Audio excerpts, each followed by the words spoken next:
vouloir ouvrir, c'est trop fort, non? Ça va? Moi j'ai l'impression que c'est fort, donc.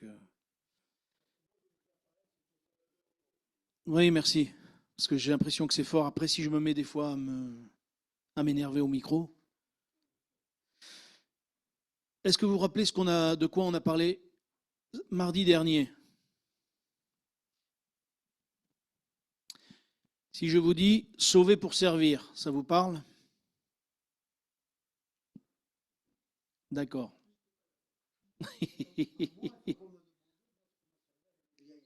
Ah. Non, j'ai pas tout dit, non.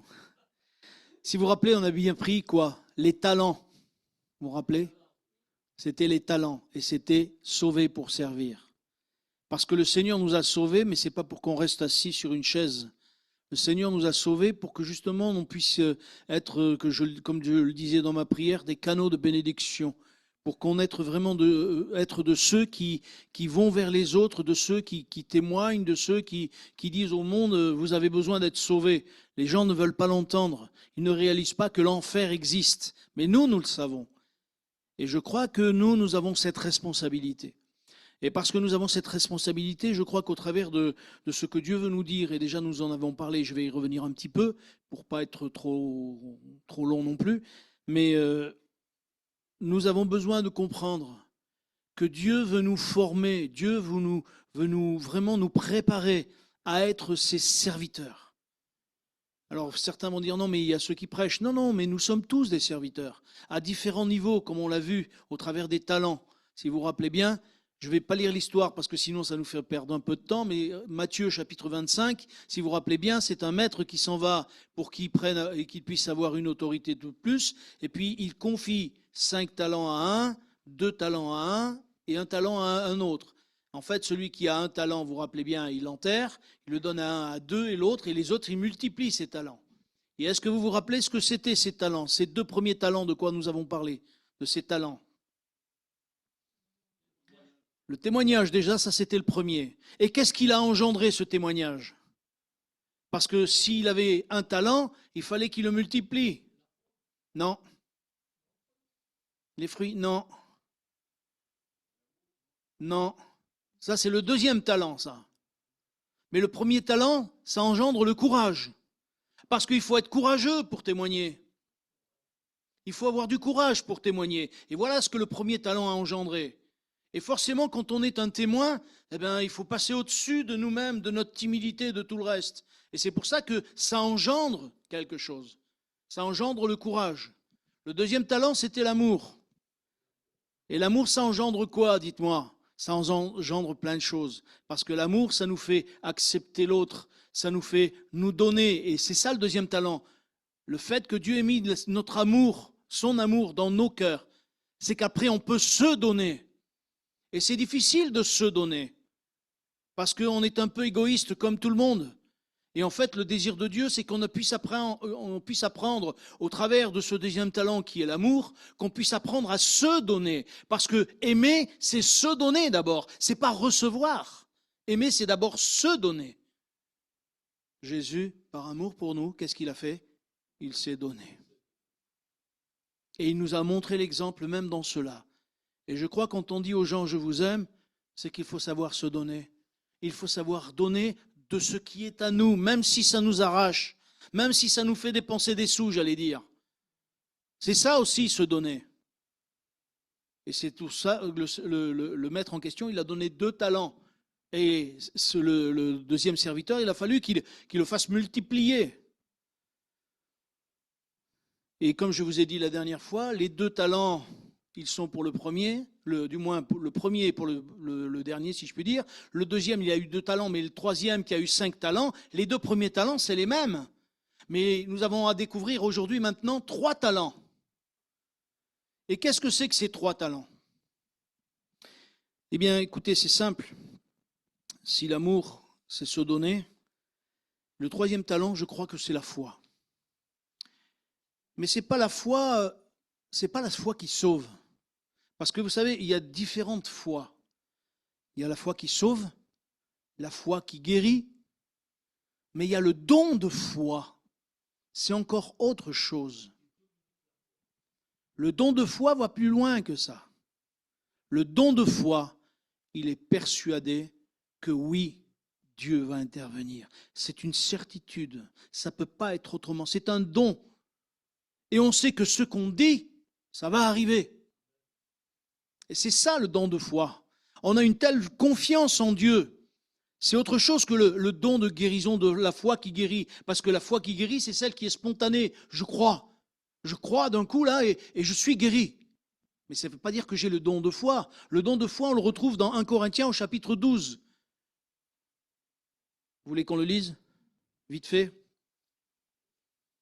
1 Corinthiens au chapitre 12. Il est au milieu de d'autres dons. Il fait chaud, hein? Ouf. Il fait chaud. Le don de foi. Il est écrit au chapitre 12, verset 4. Chapitre 12, verset 4, il est écrit ceci: il y a diversité de dons, mais le même esprit. Diversité de ministères, mais le même Seigneur. Diversité d'opérations, mais le même Dieu qui opère tout en tous. Or, à chacun, la manifestation de l'Esprit est donnée pour l'utilité commune. Et ça, il ne faut pas l'oublier. On revient, comme je vous disais tout à l'heure, il y a une unité commune. En effet, à l'un est donné par l'Esprit une parole de sagesse, à un autre une parole de connaissance, selon le même esprit, à un autre la foi, par le même esprit, à un autre le don de guérison, par le même esprit. Vous voyez, et là il cite les dons. Et la foi, même s'il ne dit pas que c'est le don de foi, mais au début il parle du don, des dons que Dieu a donnés, et après il les énumère. Ce qui veut dire que moi je crois que ce troisième talent que Dieu nous a donné, c'est le don de foi. Parce que Dieu voudrait qu'on puisse dire, et je vous ai déjà dit à Givors, je l'ai dit aussi à Vienne, qu'est-ce que c'est que la foi? C'est pas je crois. Oui, mon frère, c'est je sais. Mais c'est je sais. L'apôtre Paul dit, je sais en qui j'ai cru. Job, il dit, je sais que mon Rédempteur se lèvera le dernier. Et pourtant, il est dans l'épreuve, il est dans la difficulté, il est dans les problèmes jusque-là et même plus haut que nous.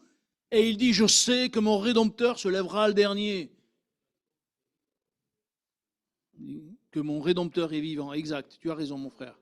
Je sais que mon Rédempteur est vivant et qu'il se lèvera le dernier.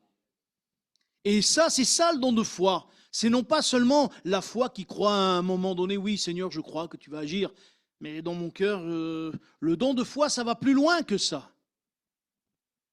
Et j'ai connu une dame. Non, mais ce n'est pas de la foi, là, c'est de la bêtise, c'est pas pareil.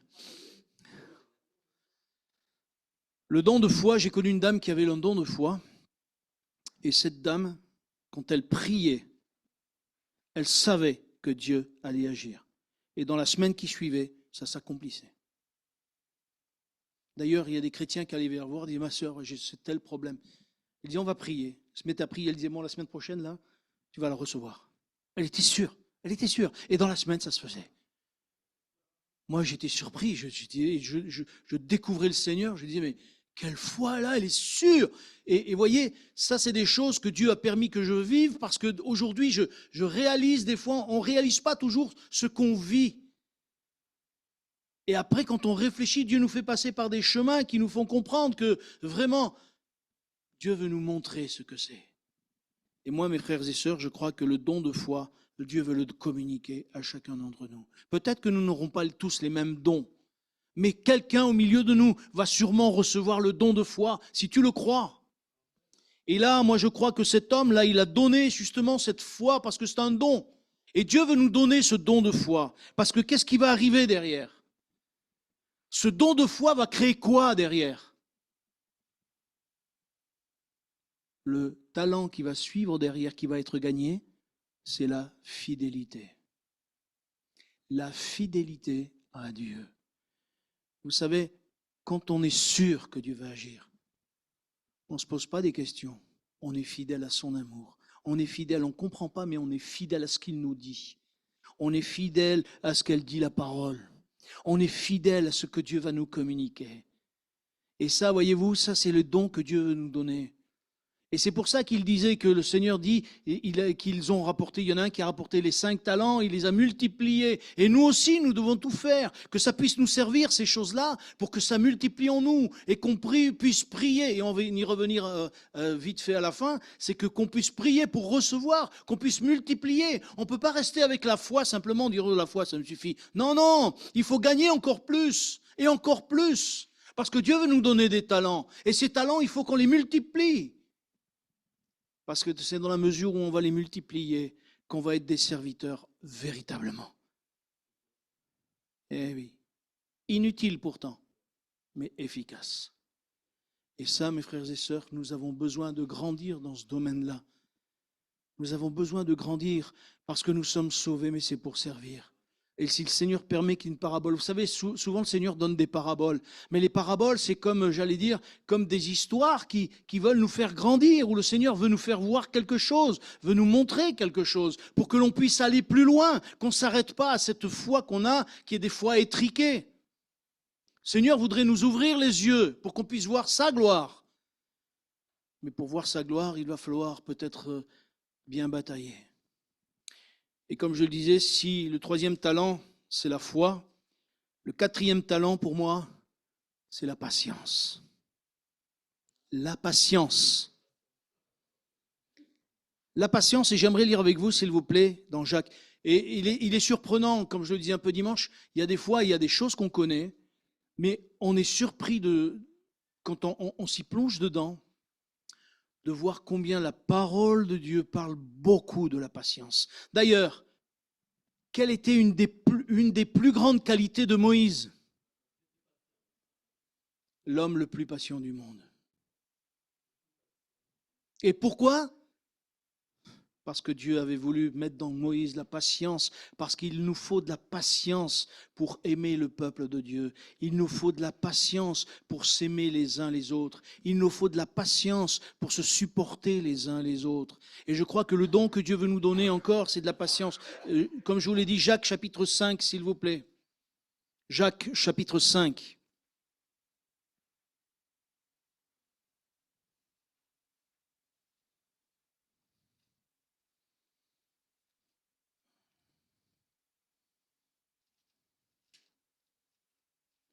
J'arrive. Et verset 11.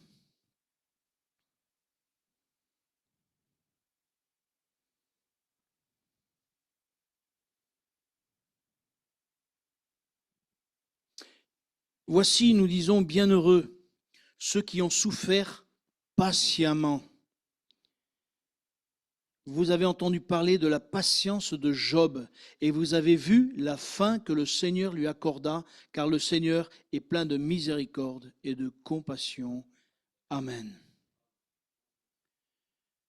Et encore, si on pourrait le lire le reste, on se verrait que combien l'apôtre, quand il parle de patience, c'est une chose que nous devons acquérir, cette patience. Parce que des fois, nous sommes impatients, nous voudrions voir Dieu agir comme nous le voulons. Et des fois, nous rebellons, et des fois, nous grognons, et des fois, nous rouspétons, alors que Dieu nous dit « Attends ». Parce que Dieu n'est pas obligé de nous exaucer tout de suite. Dieu peut très bien nous dire « Attends ». Il ne nous doit rien, mais même s'il veut le faire, mais il peut nous dire « Attends », pour que nous puissions apprendre. Mais si nous sommes impatients et si nous rebellons, eh ben, nous n'allons pas apprendre de la part de Dieu. Si nous rouspétons, nous n'allons pas apprendre la part de Dieu. Et quel est le talent que nous allons gagner avec la patience, dites-moi? Oui, ma sœur. Tout à fait. C'est la persévérance. Nous cherchons toujours, et combien de fois la parole nous dit persévérer, persévérer, persévérer. Mais la persévérance, c'est quoi? C'est aussi être patient. Et si nous savons être patients, alors nous allons persévérer. Et nous allons apprendre la persévérance au travers de la patience. Mais c'est difficile tout ça. Apprendre la persévérance, apprendre la patience. Et je crois que c'est ce que Dieu voudrait que nous puissions vraiment apprendre. Nous ne sommes pas toujours apte à patienter. Parce que même au milieu de nous, souvent on en a parlé, qui est patient? Qui est patient? Qui est capable d'attendre le temps de Dieu? Qui est capable de dire, Seigneur, je vais attendre, même si les difficultés sont là, je vais attendre. Et là, il nous parle de Job, moi je vous parlais de Moïse. Combien Moïse a été patient, et parce qu'il a été patient avec le peuple, il a été patient avec le peuple, à un moment donné, il va dire, il y en a marre et tout. Et il va être patient, et Dieu va quand même bénir le peuple. Même si Moïse, il a ramassé le pauvre, hein, parce qu'il n'est pas entré en terre promise. Hein. Mais combien il était patient avec le peuple. Et la patience de Moïse a été le salut du peuple. La patience de Moïse a été le salut du peuple. Dites-moi, est-ce que Dieu, il n'est pas patient avec nous? Est-ce que Dieu, il n'est pas patient avec nous, Georges? Ben oui. Dieu est patient avec nous. Hein? Trop. Non, non, non, dis pas ça, mon frère. Ne dis pas ça. Trop patient, non, non, non, non, non. Non. Heureusement qu'il est patient. Et oui, mais heureusement qu'il est patient. Comme parce que dans Pierre, il est dit justement, il attend. Exactement, c'est ce que j'allais dire. Il use de patience. C'est pour ça qu'il ne revient pas du tout pour l'instant. Il ne veut pas revenir tout de suite parce qu'il use de patience pour sauver le plus grand nombre. Parce que combien ils ont besoin d'être sauvés? Nous déjà, même dans l'Église, certains ont besoin d'être sauvés. Et Dieu use de patience pour que justement chacun se reprenne, chacun se repente, chacun vraiment. Et nous, on doit user de patience les uns envers les autres. Parce que qui use de patience, use du pardon. Eh oui, si on n'est pas patient, on n'arrive pas à pardonner. On s'irrite, etc., etc. Ben, c'est pour ça que je crois que le Seigneur, au travers de cette parabole, veut nous parler. Est-ce que vous savez que cette parabole existe dans un autre évangile, mais pas de la même manière? C'est la même sans être la même. Ah, c'est étonnant ce que je dis, c'est la même sans être la même. Ben, vous le lirez dans l'évangile de Luc au chapitre 19. Pas maintenant, hein, mais à la maison. C'est la même, mais c'est pas la même. Et il y a une raison à ça, il y a peut-être même plusieurs raisons. Moi, j'en ai déjà trouvé une de raison. Mais c'est la même et c'est pas la même. Parce qu'au travers de ça, Dieu a voulu nous montrer autre chose. Et pas qu'à nous d'ailleurs, à d'autres aussi. Et le cinquième talent, si vous vous rappelez bien, il y en avait 5. On pourrait dire, et pourquoi ce ne serait pas la joie? Et pourquoi ce ne serait pas la sagesse? Et j'ai tourné ça dans ma tête en long, en large et en travers. Mais ce qui m'a justement permis de réfléchir, c'est cette parabole de l'évangile de Luc au chapitre 19. Parce que dans l'évangile de Luc au chapitre 19, cette parabole, elle dit à un moment donné, le maître revient et il dit, puisque tu as été fidèle et que tu as gagné 10 mines, je te donne 10 villes. Et l'autre, il lui dit, parce que tu as gagné 5 mines, je te donne 5 villes. Donc il lui donne une autorité. Il lui donne une autorité sur 10 villes et sur 5 villes. Et là, je me suis dit, mais Seigneur, qu'est-ce qui nous donne autorité? Autorité sur la maladie. Qu'est-ce qui nous donne autorité sur les démons? Qu'est-ce qui nous donne autorité même de résister dans les moments les plus difficiles? Qu'est-ce que c'est, dites-moi? C'est la parole de Dieu. Et c'est ça ce 5e talent. C'est la parole de Dieu. Parce que la parole de Dieu, elle nous donne cet autre talent, avoir de l'autorité. Et non pas de l'autoritarisme, ne pas confondre. Ne pas confondre l'autorité et de l'autoritarisme. Est-ce que Jésus avait de l'autorité? C'est une évidence qu'il avait de l'autorité. Parce que même le diable n'a pas pu résister à Jésus. Pourquoi? Parce qu'il connaissait la parole. Les démons ne pouvaient pas résister parce que Jésus est la parole lui-même. Et parce qu'il connaissait la parole, même les pharisiens qui étaient là et qui voulaient le contrer ne pouvaient pas le contrer parce qu'il sortait des paroles qui justement les déstabilisaient. Pourquoi? Parce qu'il avait cette autorité qui venait de la parole. Mes frères et sœurs, je crois que ça c'est très important aujourd'hui de plus en plus. Il y a, et je le dis, il y a de plus en plus de doctrines tordus qui vont sortir et qui sortent. Pardon? Ben oui. Oui, puisque j'ai dit tordu, donc c'est un mensongère. Mais le fait est, c'est pour ça qu'il nous faut connaître la parole. Afin que réellement Dieu nous donne cette autorité, mais sans autoritarisme, de dire non, parce que la parole, elle dit ceci. Et je crois qu'au travers de ces 5 talents, si nous savons vraiment réaliser que ces 5 talents, Dieu nous les a donnés, il faut que nous puissions nous-mêmes les développer dans nos cœurs, dans nos vies. Et si nous savons développer ces choses, alors je crois que Dieu nous bénira. Parce qu'au travers de ça, nous honorerons Dieu. Ces hommes-là qui ont récupéré 5 talents, l'autre qui a récupéré 4 talents, eh bien, ces hommes-là ont honoré leur maître au travers de ça. Mais dites-moi, qui est ce maître? Quelle est l'image de ce maître qui s'en va? C'est l'image de Jésus, qui va chercher une autorité. Jésus est monté auprès du Père, parce que quand il va revenir, dites-moi, il revient comme quoi? Comme le roi des rois, comme le Seigneur des seigneurs. Et là, toute bouche sera fermée, toute langue ne pourront pas parler. Et tout genou fléchira devant lui. Il est bien parti prendre une autorité. Et si vous vous rappelez, dans l'évangile de Matthieu, chapitre 25, je ne sais pas si vous avez remarqué, le maître va le dire à quelque chose, à son serviteur, il dit, mais pourquoi tu ne l'as pas amené au banquier? Vous vous rappelez de ça ou pas? Chapitre 25. Et moi, je me suis posé la question, il y a plein de détails, des fois, vous savez, dans la parole, qu'on ne fait pas attention. Mais qui c'est ce banquier, dites-moi, qui multiplie comme ça les talents? Presque. Le Saint-Esprit. Ben oui. Dites-moi, qui c'est qui nous donne la force? Le Saint-Esprit.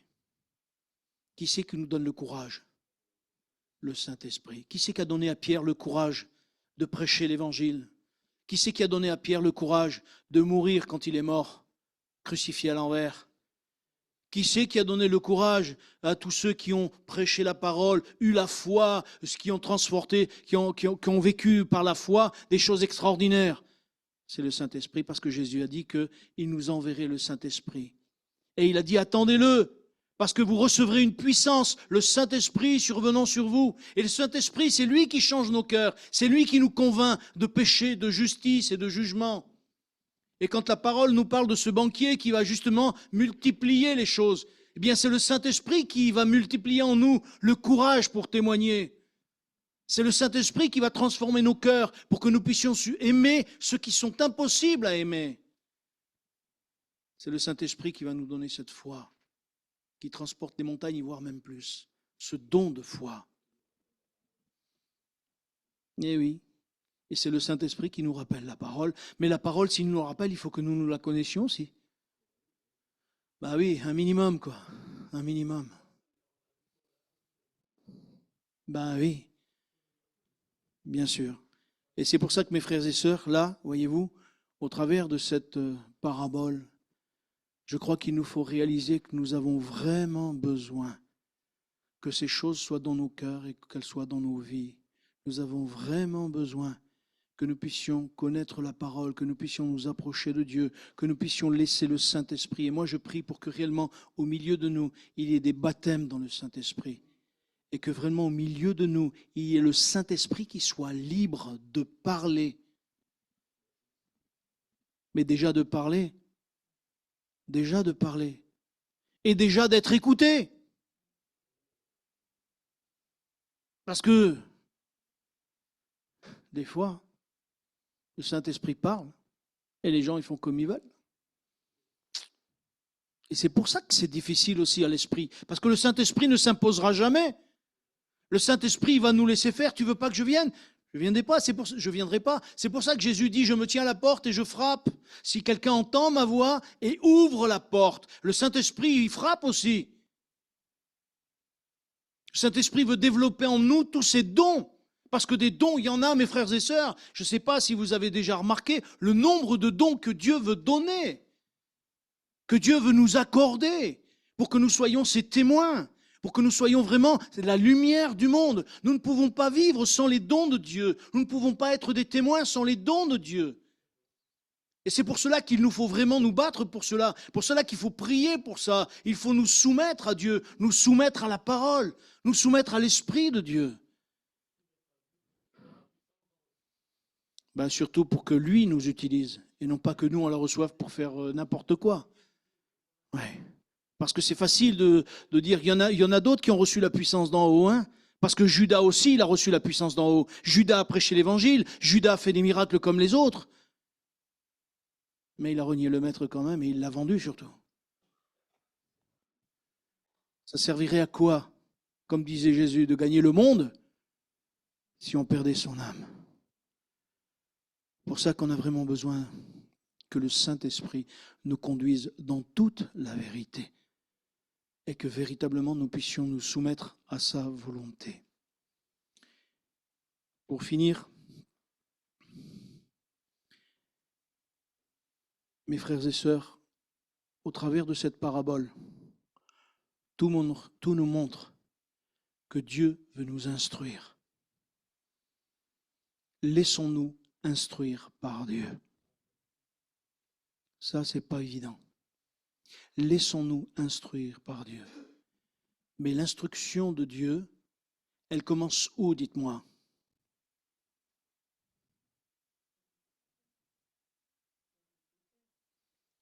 Oui, mais où encore? Oui, et où? Dans notre chambre. Parce que là, dans le secret, il est dit que le Père le voit. Et là, dans le secret, le Saint-Esprit agit. Et là, c'est pour ça que l'apôtre Paul dit, parlez, comment il dit ça? Je parle en langue plus que tous. Mais celui qui parle en langue, il s'édifie lui-même. Pourquoi il s'édifie lui-même? Parce que c'est Dieu qui est en train de l'instruire au travers du parler en langue. Il est en train de déposer les arts de Dieu dans le cœur. Vous savez ce que c'est les arts de Dieu? Les arts, vous savez ce que c'est? Ou pas? C'est comme des dons.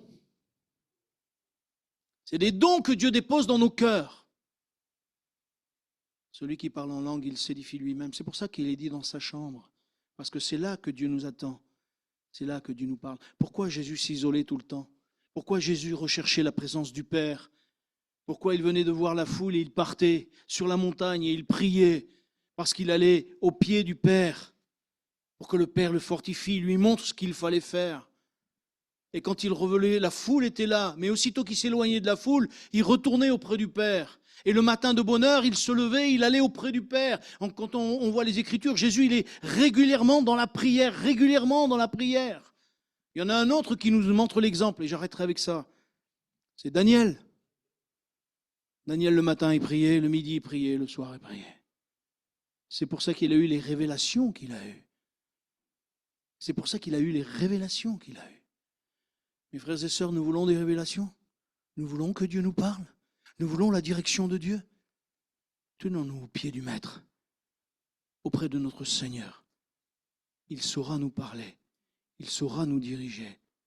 Il saura nous dire ce qu'il faut faire pour que la bénédiction vienne dans nos églises. Et je dis bien dans nos églises. Que le Seigneur soit béni. On prie, s'il vous plaît.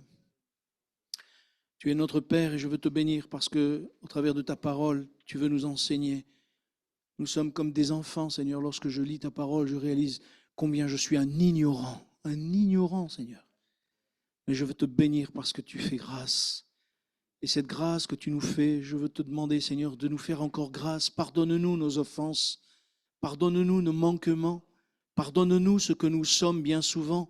Mais je te prie vraiment pour que tu bénisses chacun d'entre nous et que tu nous aides à grandir, que tu nous aides à les talents que tu nous as donnés, que nous ne puissions pas les perdre, mais que nous puissions les faire fructifier afin de devenir des serviteurs, afin de devenir des servantes, afin que réellement chacun d'entre nous, nous puissions être là, Seigneur, comme tes instruments entre tes mains dans ce monde qui a besoin de toi, au milieu de ces enfants, au milieu de ces jeunes, au milieu de ces vieillards, au milieu de ces foyers qui sont en difficulté.